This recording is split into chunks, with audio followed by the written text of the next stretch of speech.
Algunas personas creen que el lugar de nacimiento de cada uno de nosotros es el lugar en el cual por primera vez tuvimos conciencia de dónde estamos y empezamos a mirar el entorno con curiosidad y empezamos a aprender cosas de nuestro entorno. Y en el caso mío, eso es verdad. Mi DNI dice una cosa que no es verdad, dice que nací en un lugar que no es verdad. Yo nací en un pueblito de las sierras de la provincia de Córdoba. ¿Dónde está el F5? ¿Dónde está? Acá. Ahí. Donde cuando yo salía al patio de mi casa, veía esto. Estaba frente a estas dos cerros que se llaman, el nombre de ellos es Las Gemelas, y un poco a la izquierda está el más famoso que se llama Uritorco, de mi pueblo, que bueno, que he tenido renombre por otras cosas que no vienen al caso y que tampoco me gustaría que entráramos en ese tema. Esto es lo que yo veía, y lógicamente esto hacía que yo me formara una idea de lo que es el mundo de acuerdo a esta visión. El sol aparecía detrás de esta sierra todos los días y por supuesto, hasta que el sol lograba la altura suficiente para superar la parte superior de las sierras, el día era una penumbra con mayor claridad cada vez, pero era una penumbra, no había luces y sombras. Una vez que superaba ese nivel del sol, aparecían las luces, las sombras y todo lo que habitualmente vemos cuando el sol está presente, ¿no? Esto era, en cierta manera, les muestro este ejemplo nada más porque podríamos hablar muchísimo, ¿no? Pero con esto solamente quiero llevarlos a cada uno de ustedes a ese momento suyo de la infancia, para que ustedes recreen cada uno el momento en el cual vivieron estas cosas. Como yo nací en otro lugar, o sea, el DNI dice que nací en Buenos Aires, porque mi madre era muy aprensiva y no quiso tenerme a mí ahí en el pueblo porque no había médico en ese momento y había partera nada más. Y cuando ella vio el lugar donde atendía la partera, salió espantada y dijo, no, yo acá no. Y como tenían los medios suficientes para hacerlo y había familia en Buenos Aires de mi padre, entonces fueron a tenerme a Buenos Aires. Para mí fue una gran sorpresa cuando por primera vez yo vi esto. Cuando yo tuve conciencia viajando desde Capilla del Monte a Buenos Aires, que se salía a la noche, de madrugada, bien de noche, y bueno, amanecía y aparecía el sol en este paisaje. La primera vez que yo pude comprender esto fue una sorpresa muy grande, porque se me movió, digamos, el entendimiento, ¿no? El sol aparecía de repente así y lo veía salir ahí, allá, era todo parejito, todo igual, ¿no? Con esto les quiero decir que, bueno, nos vamos formando desde el momento que nacemos en un lugar físico, ¿no es cierto? Como dice el tema, dice, el pago donde nací, ¿no? Y sin duda, cada uno de nosotros, para cada uno de nosotros, el pago donde nací es la mejor querencia. Porque es los primeros recuerdos, las primeras experiencias, los primeros aprendizajes que hacemos, ¿no? Después, por supuesto, tenemos, además de la influencia geográfica y de todo el entorno físico, tenemos la familia, tenemos la escuela, en algunos casos la iglesia, que nos van trayendo un montón de conceptos, de creencias, de conocimientos. Nos vamos formando de esa manera. En algún momento empiezan a llegar lo que podríamos llamar los forasteros, ¿no? La gente de otros lugares, y que nos traen, nos hacen ver que hay otras realidades, que hay otras situaciones, que hay otras cosas. Y nosotros también, cuando vamos hacia otros lugares, nos convertimos en forasteros y llevamos también lo que nosotros tenemos, ¿no? De esta manera vamos aprendiendo y vamos creciendo en el conocimiento de otras realidades. Es lo que decimos ahora de otras cosmovisiones, ¿no? El Señor nos ha regalado un mundo maravilloso, lleno de lugares preciosos. Nos ha regalado la posibilidad de verlo, de entenderlo, de disfrutarlo.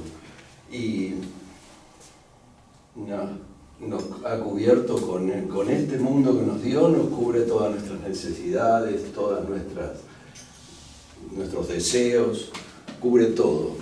Pero a pesar de todo eso, el ser humano, así como es capaz de tener conductas altruistas y buenas en gran medida, es también capaz de las maldades más grandes y de las cosas más terribles, ¿no? Hay un concepto que me gustaría compartirles, que es que quizás ya lo han escuchado, algunos ya lo han escuchado, es que Dios, además de crear físicamente este mundo, ha hecho una base, un guión, digamos un libreto de desarrollo de la historia propiamente de nuestra humanidad, ¿no? Del ser humano. Este guión, este libreto de base, que es cierto que lo podemos estudiar profundamente, estudiando la profecía bíblica, uno se da cuenta de cómo Dios ha diseñado toda su creación de tal manera de que los tiempos, inclusive los tiempos históricos que nosotros vivimos, se cumplen en gran medida, se cumplen estrictamente cuando llega el tiempo. De esa manera se ha definido como la historia de Dios como historia primera, como historia, algunos le dicen así, ¿no? Como historia primera, y la del hombre, la del ser humano, como historia segunda, como historia nuestra, ¿no? Esa es la que podemos aprender y que encontramos en los libros de historia, ¿no? Los libros de historia nos narran nuestra historia vista desde los humanos, pero el Señor narra su historia vista desde Él, nos da en su palabra, en su revelación. Hay un pasaje bíblico que lo muestra con mucha claridad. Dice: de un solo hombre Dios hizo todas las naciones para que habitaran toda la tierra, y determinó los periodos de su historia y las fronteras de su territorio. Esto lo hizo Dios para que todos lo busquen y, aunque sea a tientas, lo encuentren. En verdad, Él no está lejos de ninguno de nosotros.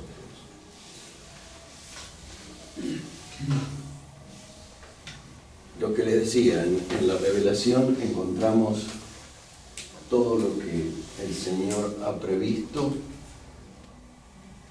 y es una tarea realmente apasionante. Yo hace muchos años la vengo haciendo y es algo inacabable, y es algo que cada vez me apasiona más conocer la profecía bíblica. Bueno, no nos vamos a meter en esos temas por hoy. Quiero ahora que hagan un paréntesis con esto que les fui contando, que cierren este paisaje y vayamos a otro paisaje y a otra historia y a otro momento. después de que Jesús fue crucificado, que resucitó y que se mostró a muchas personas, se fue mostrando a muchas personas, llegamos a este pasaje que les quiero compartir, que es de Lucas.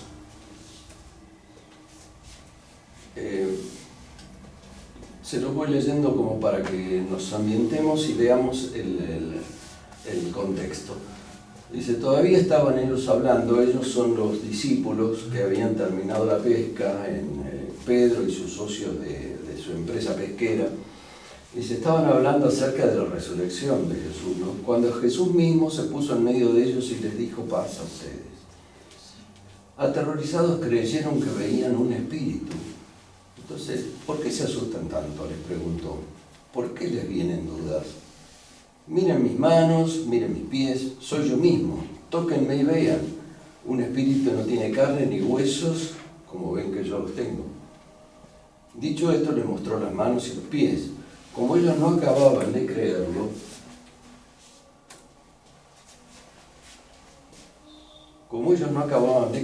a causa de la alegría y del asombro les preguntó, ¿tienen aquí algo para comer?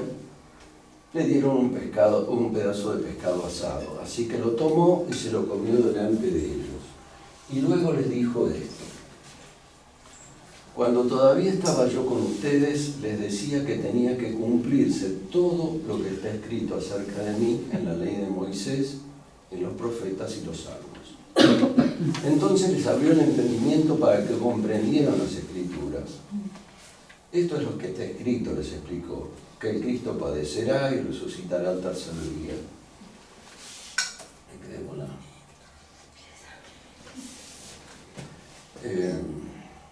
Y en su nombre se predicará el arrepentimiento y el perdón de pecados a todas las naciones, comenzando por Jerusalén. Ustedes son testigos de estas cosas. Ahora voy a enviarles lo que ha prometido mi Padre, pero ustedes quédense en la ciudad hasta que sean revestidos del poder de lo alto. Después los llevó Jesús hasta Betania, allí alzó las manos y los bendijo. Sucedió que mientras los bendecía se alejó de ellos y fue llevado al cielo.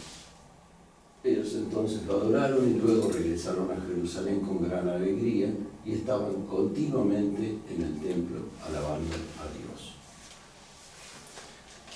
¿Y a dónde se fue Jesús? ¿A dónde fue?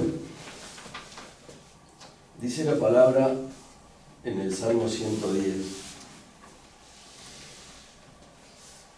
que Dios le dijo a Jesús, vení, sentate a mi derecha hasta que ponga a tus enemigos por estrado de tus pies. O sea, Jesús fue al trono de Dios. Y el apóstol Pablo nos explica esto un poco mejor en Efesios, cuando dice, Él, Dios, nos hizo conocer el misterio de su voluntad, conforme al buen propósito que de antemano estableció en Cristo, para llevarlo a cabo cuando se cumpliera el tiempo, reunir en Él todas las cosas, tanto las del cielo como las de la tierra.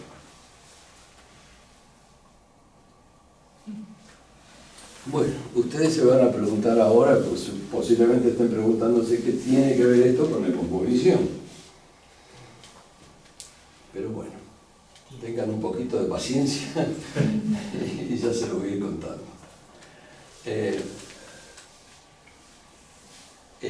Para explicarles el hilo que seguí, para hacerles entender esto que quiero transmitirles, voy a utilizar la simbología del santuario.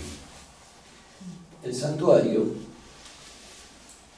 fue lo que Dios le mandó a construir a Moisés y le dio hasta los más ínfimos detalles que tenía que cumplir en su construcción. Si uno lo lee en la palabra, es es tremendo, porque dice hasta las cosas más pequeñas, los detalles, todo como tiene que ser, la ubicación que tiene que tener, todo es un detalle pero perfecto. ¿Y esto qué es? El santuario celestial, esto es una réplica, dice la palabra, una réplica del santuario celestial, del santuario de Dios en el cielo, o sea, el trono de Dios. Él lo hizo así para darnos una imagen a nosotros, una imagen comprensible a nuestra mente de ese lugar y de lo que él quería. Y además nos da un mensaje y nos da una instrucción. Entrando por la derecha está el acceso. Lo primero que encontramos en el santuario es el altar de bronce, que es donde se hacían los sacrificios de los animales. El sacerdote sacrificaba al animal, tomaba la sangre, la tenía en un cuenco, después procedía a pasar al segundo lugar, que es la fuente del lavacro, donde se lavaba las manos, los pies. Este lavacro que fue construido con los espejos que llevaban las mujeres cuando salieron de Egipto, y que a su vez el agua le hacía de espejo para que pudiera ver su humanidad. O sea, la intención de Dios era que el sacerdote se supiera permanentemente humano, y después de ahí pasaba, a través del primer velo, podía ingresar al lugar santo. En el lugar santo, ¿qué nos muestra Dios? El altar de los panes, donde dice, no solo de pan vivirá el hombre, sino también de toda palabra que sale de mi boca, o sea, la revelación, lo que nosotros tenemos en nuestras manos con nuestra Biblia. El altar del incienso, donde se quemaba el incienso para representar las oraciones. El candelabro que de 7 luces, que representa los 7 espíritus de Dios. El espíritu del Señor, el espíritu de sabiduría, inteligencia, consejo, poder, conocimiento y temor de Jehová. Eso representa el candelabro.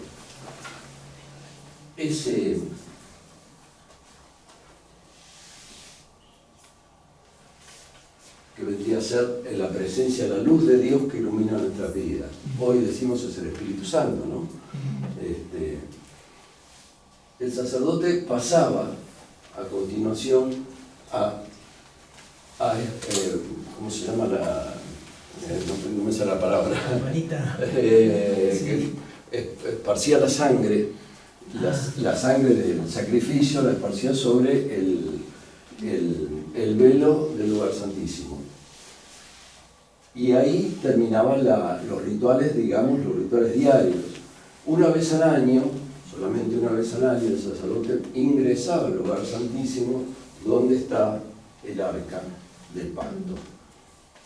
Y ahí, sobre el arca, que era el lugar del propiciatorio, ahí era donde se pedía y se le pedía a Dios que perdonara todos los pecados que habían sido presentados durante ese año, que se olvidara de todo eso. Y si la ceremonia era exitosa, Dios lo hacía y el sacerdote podía salir con vida de él, pero si no, no. Si no, quedaba ahí. Era algo muy, muy fuerte. Pero lo que me interesa destacar es que había dentro del arca. En el arca adentro estaban las tablas de la ley que le había dado Dios a Moisés, la vara de Aarón que había reverdecido, un cuenco con maná que habían recogido, que era el alimento del desierto, durante la época del desierto. Y a esto voy. Dios nos da todo esto que en un principio parece solamente un ritual incomprensible, pero es todo un mensaje que nos está dando el Señor para llevarnos hasta el arca donde está la ley. Y la ley, los 10 mandamientos, que podemos ver en Éxodo. Yo no pretendo que ahora nos pongamos a analizar esto porque no es el objetivo, pero si uno se sienta y comienza a reflexionar sobre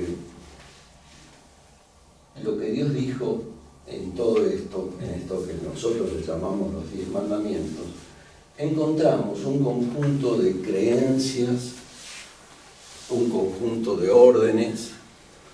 Estamos encontrando lo que Dios pretende de nosotros. Básicamente, si hacemos este trabajito de reflexión cada uno, vamos a darnos cuenta de que lo que Dios nos está dando acá, en este breve texto, porque no es muy largo, es bastante breve, nos está dando una manera de vivir, una manera de pensar, una manera de trabajar, una manera de desarrollar nuestra vida. Nos está diciendo, básicamente, con muy pocas palabras, nos está diciendo todo lo que nos conviene para hacer las cosas de acuerdo a lo que Él espera de nosotros, ¿no? Y creo que esta es digamos, el corolario de esto, ¿no? El Señor dio a conocer su pacto, los 10 mandamientos, los cuales le escribió en 2 tablas de piedra y les ordenó que los pusieran en práctica. Por el contrario, cuando me aman y cumplen mis mandamientos, les muestro mi amor por mis generaciones. ¿Qué ocurre después? Este fue el primer mensaje de Dios, el primer pacto, la primera manera de relacionarse Dios con los hombres. ¿Qué ocurre cuando llega Cristo? Después del sacrificio de Cristo en la cruz, esto no queda descartado. Dios mismo, Jesús mismo lo dice, no he venido a descartar la ley. Al contrario, vine a que se cumpla totalmente. Y esta simbología del santuario está plenamente vigente hoy también. Ya no se hace más el sacrificio diario de los animales que se hacían en el altar de bronce, porque ya Jesús fue el sacrificio único y definitivo, suficiente. Su sangre nos limpia de todo pecado, dice la palabra. ¿Qué ha cambiado acá? Ha cambiado solamente el ritual que llevaban adelante los sacerdotes. Ya no están más esos sacerdotes dentro del santuario, ya Jesús es el sacerdote, el sumo sacerdote es Jesús. Y Él es el que nos conduce a través de todo el santuario, es el que nos lleva. Y ¿qué nos está diciendo? Algo nos dice con esto. Nos dice que va a ser un camino que podemos recorrer tomado de su mano.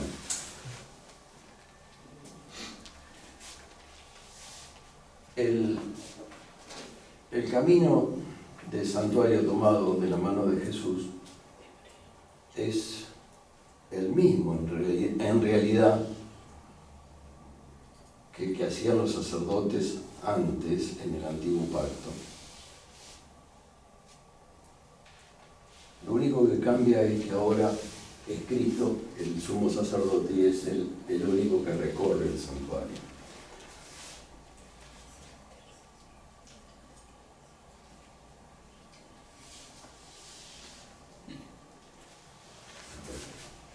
Me perdí un poquito. No quiero perderme.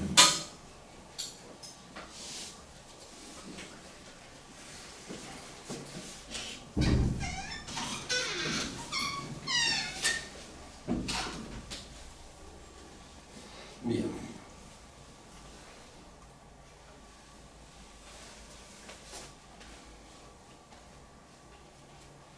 Nos dice la palabra entonces esto que es el cambio fundamental, ¿no? Estableceré un pacto con la casa de Israel, pondré mis leyes en su mente y les escribiré en su corazón.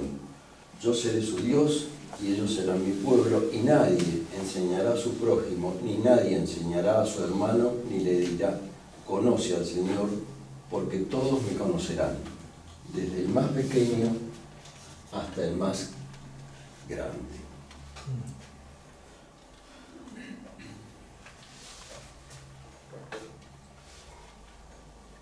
Bueno, en definitiva lo que quiero transmitir es esto. ¿Qué nos dice la simbología del santuario?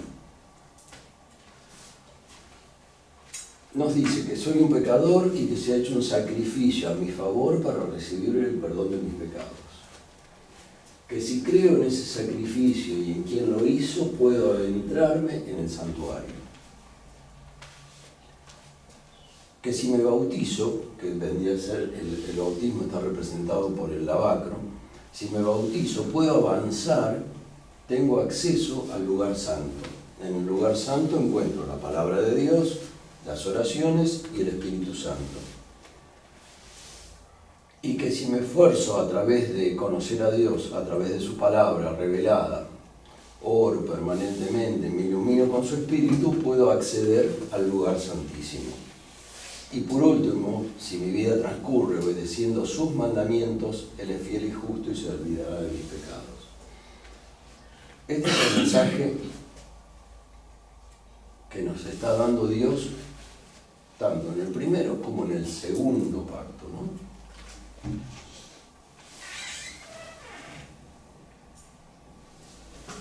Y con esto llego a este resumen, digamos. ¿Cuáles son los ingredientes que construyen una composición? El que adquirimos en nuestra primera etapa de nuestra vida, mediante el entorno en el cual crecimos, que fue el primer relato que les hice. El que puso Dios en nuestra mente y en nuestro corazón, que es el segundo pacto, y el conocimiento y las experiencias que adquirimos a lo largo de nuestra vida, ¿no? Los dos puntos primeros sería, yo lo llamo para mí, ¿no?, como una cosmovisión de base. No sé si está bien dicho esto, pero es como la base de la cual partimos. Pero después tenemos lo que le vamos agregando, cada uno de nosotros lo que le va agregando a su propia vida, que puede ser en armonía con los dos primeros puntos, o puede ser disonante, puede ser algo que vaya a favor o algo que vaya en contra de eso, ¿no? Y a medida que vamos creciendo y vamos avanzando en nuestra vida, vamos adquiriendo cada vez más conocimientos y cada vez vamos entendiendo más. Ese es el avance que podemos hacer. Entonces, ya con este pantallazo muy rápido y muy superficial, vayamos a leer un poquito más Efesios, que está ahí donde está el nudo de lo que quiero concluir. Dice: en Él tenemos redención mediante su sangre, el perdón de nuestros pecados, conforme a las riquezas de la gracia que Dios nos dio en abundancia con toda sabiduría y entendimiento. El Dios nos hizo conocer el misterio de su voluntad, conforme al buen propósito que de antemano estableció en Cristo, para llevarlo a cabo cuando se cumpliera el tiempo, reunir en Él todas las cosas, tanto desde el cielo como de las de la tierra. En Cristo también fuimos hechos herederos, pues fuimos predestinados según el plan de aquel que hace todas las cosas, conforme al designio de su voluntad, a fin de que nosotros, que ya hemos puesto nuestra esperanza en Cristo, seamos para la alabanza de su gloria. Una traducción un poco más amigable con nuestro español actual es esta.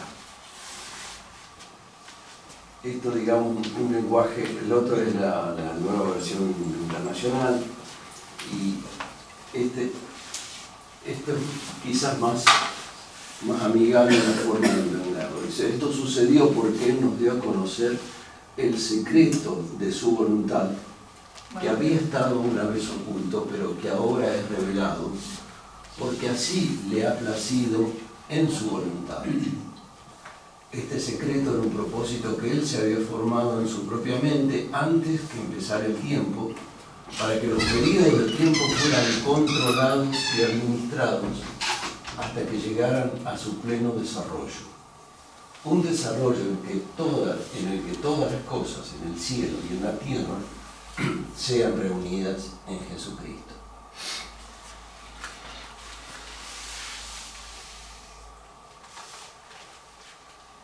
Esto expresa lo que dice la palabra, el buen propósito de Dios. Digamos que no queda mucho lugar a dudas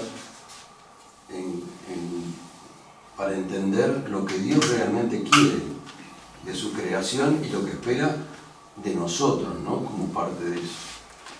La clave está en el verso 10. Y hay una dificultad en cuanto a la traducción desde el griego, desde ese entonces al español de nuestros días, ¿no? La manera de entender el pensamiento revelado que Pablo escribió. Es un desafío muy grande entender ese concepto. Y yo para eso voy a apelar a mostrarles el versículo 10, como en distintas traducciones usan, fíjense, palabras diferentes. Buena administración, dicen en una, unir bajo el gobierno de Cristo todas las cosas, dice otra. Dice, para que se reunieran en Él bajo una sola cabeza, dice otra traducción. Reunir todas las cosas de Cristo en la dispensación. Esta es la versión La Reina Valera 60, que es la más usada, la que más conocemos. Y es un texto un poco difícil de comprender, ¿no? En otra traducción dice, poner bajo el control de Mashiach todo lo que está en el cielo y en la tierra. Reunir todas las cosas, dice, bajo un solo jefe. Fíjense lo que dice esta traducción, bajo un solo jefe, ¿no? Dice, en otra dice, para la economía de la plenitud de los tiempos. Y en otra dice, para la administración del cumplimiento de los tiempos. Fíjense la diversidad de lenguaje para explicar este concepto.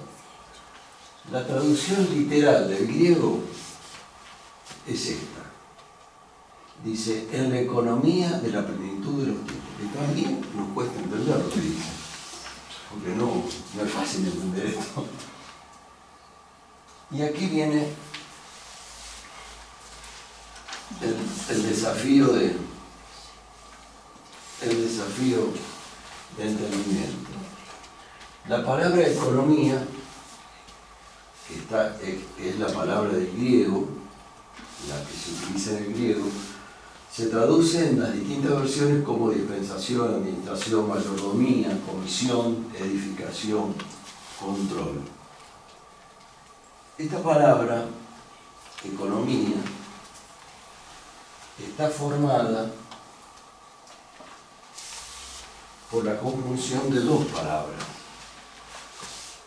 que es oikos, de donde viene la palabra española hogar, o sea, para nosotros es nuestra casa, oikos sería nuestra casa, y nomos, de donde viene la palabra norma o ley.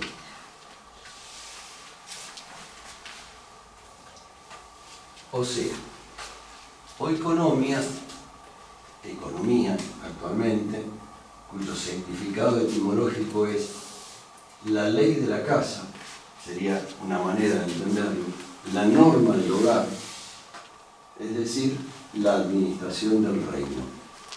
Y oikonomos es la persona encargada de hacer cumplir la economía, o sea, la ley de la casa. Esa sería, para decirlo de otra manera, dice, Cristo, única cabeza, va a ser el administrador del reino del cielo y de la tierra, haciendo cumplir la ley de la casa.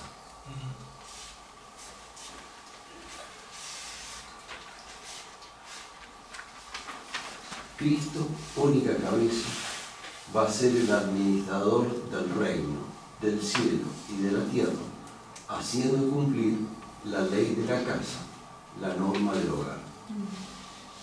Este es el buen propósito que de antemano estableció en Cristo. En consecuencia,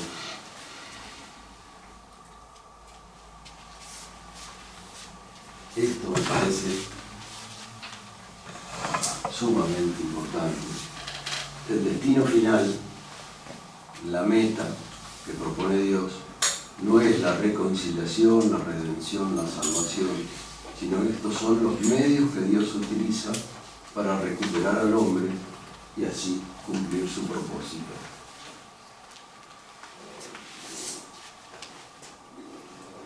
Creo que con esto llegamos a un mejor entendimiento de ese versículo 10 de Efesios 1:10, donde podemos llegar a entender qué es lo que realmente Dios quiere. Pero hay algo que es más sobresaliente. Dios le da a conocer esto, se lo da a conocer a la iglesia.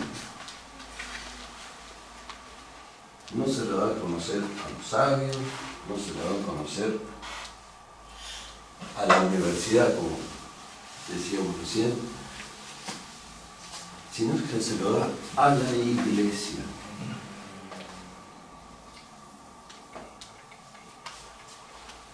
Solamente la iglesia tiene la capacidad de entender el propósito de Dios y creer lo que nos está diciendo. El plan que diseñó Dios es proveer lo necesario para que nosotros accionemos nuestra vida con esfuerzo, con dedicación, en el camino que Él nos propone. El camino que Él nos propone es el camino que podemos entenderlo a través de la descripción del santuario. Es su cosmovisión. Nos ofrece una manera de vivir, una serie de conceptos, una serie de restricciones también, que nos llevan a tener la vida que Él quiere que tengamos. Pero hay una variable que esa es solamente nuestra, que es el conocimiento que nosotros agregamos a nuestra vida. Es lo que nosotros incorporamos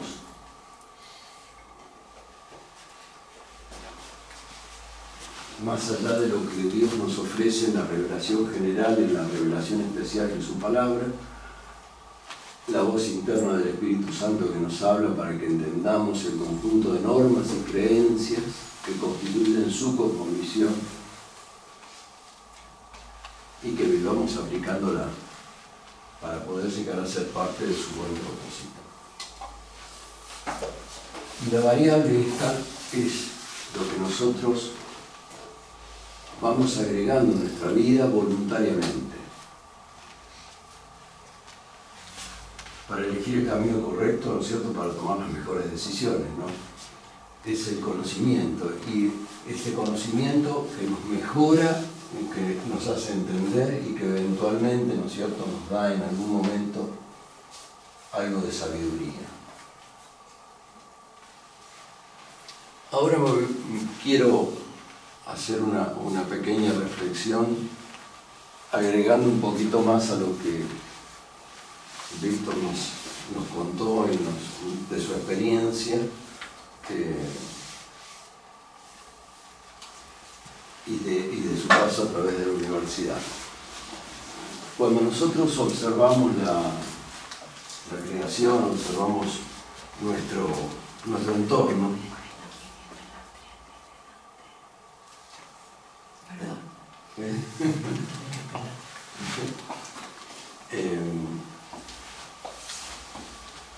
nos encontramos que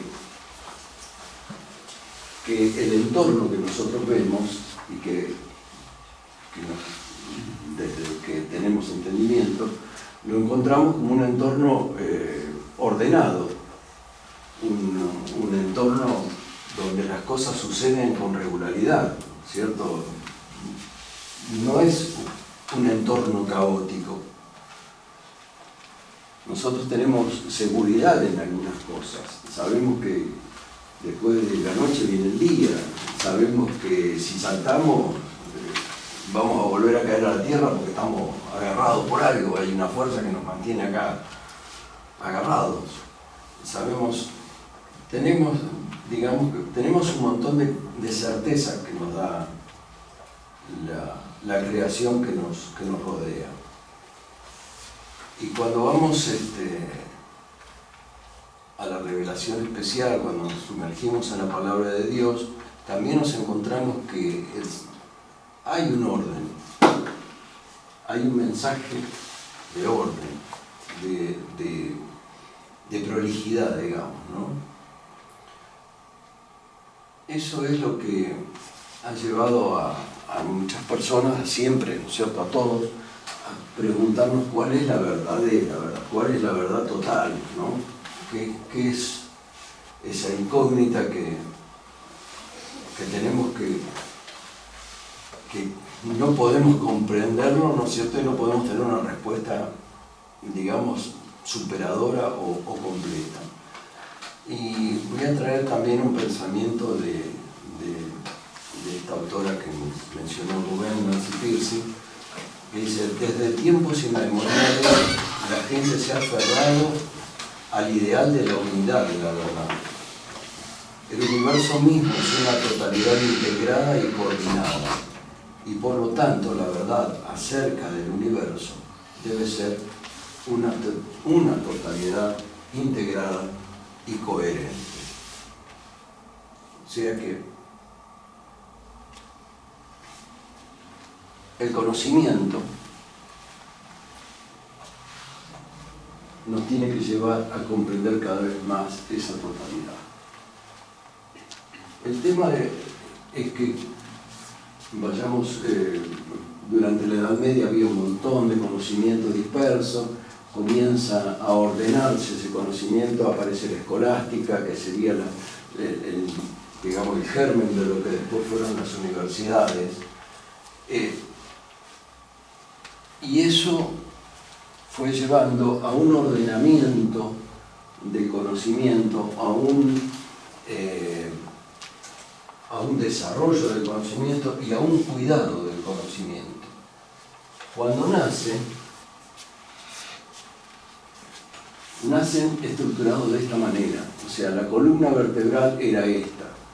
En la cúspide estaba la teología, después venía la física y la filosofía, y derivadas de ellas, hoy tenemos nuestras ciencias exactas y nuestras humanísticas. Esto era lo que estructuraba todo el conocimiento.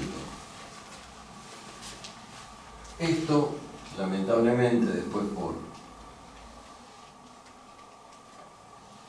por el choque que hubo entre los siglos, no quiero ser demasiado extenso, mi mente tiene un montón de cosas dando vuelta, pero en el siglo XVII, XVIII y XIX, cuando aparecen los primeros pensamientos materialistas más fuertes, que se expresan más en la teoría de Darwin, del desarrollo de las especies, ese momento es un choque frontal de cosmovisiones. Es un choque muy grande y que hoy lo estamos viviendo. Los conocimientos hasta ese entonces estaban estructurados de esta manera, con la teología arriba, como ordenando todo esto. Al aparecer el materialismo tan fuerte de ese choque, las mentes se van a una posición más fácil, más cómoda. Si lo sacamos a Dios de arriba, si lo corremos, es más fácil tomar decisiones, pensar de otra manera, aceptar otras cosas, ¿cierto? Ya no hay barreras morales que hay que respetar. Al no tener necesidad de respetar barreras morales, el conocimiento se empieza a usar de otra manera. Así llegamos a lo que hoy tenemos. Que la ciencia está arriba, y en vez de tener una columna vertebral bien recta como la que teníamos, tenemos esta escoliosis que es bastante difícil vivir con ella, ¿no? En donde, fíjense, esa es la realidad que hoy tenemos. La ciencia está arriba. La teología por debajo de la filosofía y por debajo de las humanísticas. Ahí está la teología. Entonces todo el conocimiento que nosotros estamos manejando hoy está estructurado de esa manera.